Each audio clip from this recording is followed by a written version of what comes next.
Yeah. Would Dana White allow you to box Rampage Jaxxon? Well, this would be me not working at the UFC anymore. Oh, it's that level with Rampage? I think it's just like Dana didn't want old guys to fight. Wait, he don't want old guys to fight? He doesn't want old guys. It's bad for you. Turns out it's bad for you. Like, you're still doing it. It's not bad for you. It'll be good for you.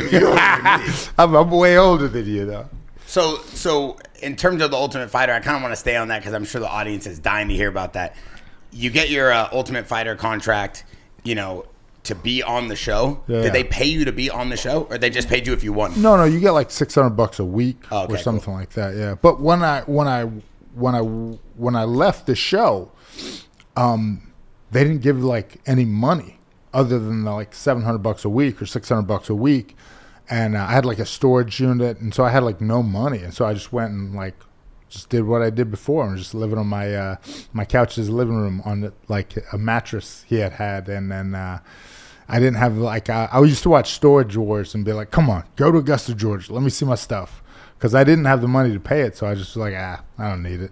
Unreal. And then how did you end up getting your contract then, your UFC contract after Well, so the Ultimate Fighter?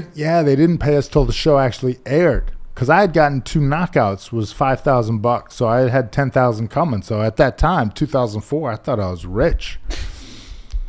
Makes sense. $10,000 coming to me, bro. And then when did they actually offer you to stay in the UFC? When me and Stefan fought. Oh, really? Yeah. So, like, during that fight, did you guys know what was going on? Did you know you were saving the UFC, or you didn't know because... We heard, like, later that night. Yeah. So they weren't coming up to you guys during the middle of the fight? I heard some rumor, like, they were walking around the cage saying, like, yo, this thing's going crazy. But not to us. No. They were saying that, like, to, like, Chuck and Randy. Like, they were telling Chuck, like, hey, this is really, you guys' fight's going to do all... Because they were fighting 2 weeks later or something. That's crazy. And they gave me tickets to that fight, and that was the first UFC I ever saw. It was Chuck and Randy. Live. Yeah. How was it working with Chuck? Oh, I loved it. He was great.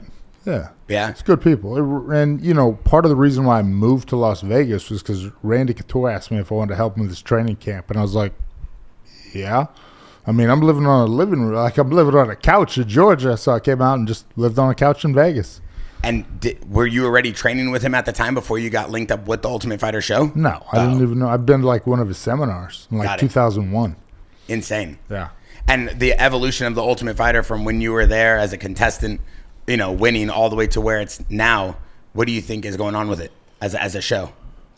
I mean, I don't know. I think, to an extent, I think Contenders kind of come in and is the new path to the UFC. I don't know. If you look, it's been like, put like 16 champions or something crazy like that have come off a tough, something crazy.